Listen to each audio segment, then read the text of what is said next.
স্থানীয় সরকার নির্বাচনের বিষয়ে কত নিয়মকানুন আছে তো সরকারি এবং যে প্রথাগুলো আছে সেগুলো কতগুলো মেয়াদ আসছে, কতগুলো মেয়াদ শেষ হয়ে গেছে, সবগুলোকে এক জায়গায় নিয়ে এসে আমরা সরকারের তরফ থেকে একটা সঠিক সময়ে এই নির্বাচনগুলো যাওয়ার ব্যবস্থা আমরা করবো। তবে নিঃসন্দেহে এই নির্বাচনকে প্রাধান্য দেওয়া হবে। অনেক জায়গায় আওয়ামী লীগের অফিসগুলো খোলা হচ্ছে, অনেক জায়গায় এটা আমরা চাইনি, এবং আমরা যেহেতু আপনার আইনগতভাবে বলা আছে যে তাদের কার্যক্রম নিষিদ্ধ, সেইভাবেই এটাকে দেখা হবে। যদি কখনো ইতিহাস লেখা হয় গণতন্ত্রের আন্দোলনের সংগ্রামের, সেই সময় আপনাদের যে অবদান, সেই অবদান সেখানে লিপিবদ্ধ থাকবে। আমাদের এই কেন্দ্রীয় অফিস, এটা আমাদের কাছে অত্যন্ত প্রিয় আমাদের এই অফিস, কারণ এখান থেকে পরিচালিত হয়েছে গণতন্ত্রের উত্তরণের সংগ্রামের সমস্ত আন্দোলনগুলো, এবং এই অফিস থেকেই আমরা আমাদের নেত্রী, দেশনেত্রী বেগম খালেদা জিয়া, যিনি আমাদেরকে ছেড়ে চলে গেছেন, তার নেতৃত্বে, তার সভাপতিত্বে আমরা এর সামনে বহু সভা করেছি, যেগুলো জনগণকে অনুপ্রাণিত করেছে গণতান্ত্রিক আন্দোলনে ঝাঁপিয়ে পড়ার জন্য।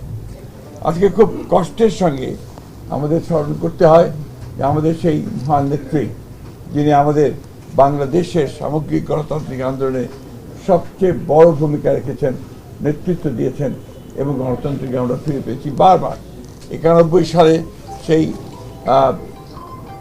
89-এর গণ আন্দোলনের সময় তিনি নেতৃত্ব দিয়েছেন, 91-তে সরকার গঠন করেছেন, পরবর্তীকালে 96-তে তার পরে প্রত্যেকটি আন্দোলনে তিনি নেতৃত্ব দিয়ে গণতন্ত্রকে প্রতিষ্ঠা করার জন্য তিনি কাজ করেছেন, এবং তাকে সেই জন্যই আমরা বারবার স্মরণ করি। এবং আমি যে বিশ্বাস করি যে দেশনেত্রী বেগম খালেদা জিয়া শুধু বাংলাদেশ নয়, আমাদের এই এশিয়া প্যাসিফিক অঞ্চলে গণতন্ত্রকে প্রতিষ্ঠার জন্য যে সমস্ত নেতারা নেতৃত্ব দিয়েছেন, তাদের মধ্যে নিঃসন্দেহে অন্যতম। আমরা তার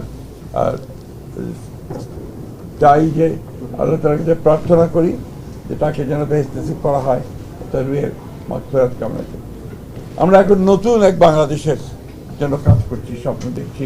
আমাদের নেতা, আমাদের তরুণ নেতা, আমাদের দলের চেয়ারম্যান এবং বর্তমান প্রধানমন্ত্রী তারেক রহমান সাহেবের নেতৃত্বে, এবং অতি অল্প সময়ের মধ্যেই তিনি যে দেশের মানুষের মধ্যে যে একটা অবস্থান করে নিয়েছেন, যে তিনি কাজ শুরু করেছেন এবং কাজ করবেন, এবং তার বিভিন্ন কর্মপদ্ধতিতে সেটাই প্রমাণিত হচ্ছে। আমরা বিশ্বাস করি, আশা করি যে বাংলাদেশ জাতীয়তাবাদী দল তার নেতৃত্বে আরও শক্তিশালী হয়ে উঠবে, এবং এই সরকার, যে সরকার গঠন করা হয়েছে তার নেতৃত্বে, সেই সরকার সফল হবে বাংলাদেশকে তার ইচ্ছিত লক্ষ্যে নিয়ে যেতে, এবং সত্যিকার অর্থেই একটা সুখী সমৃদ্ধ বাংলাদেশ গড়ে তুলবে, যা আমাদের প্রতিষ্ঠাতা শহীদ প্রেসিডেন্ট জিয়া রহমানের আমাদের লক্ষ্য ছিল।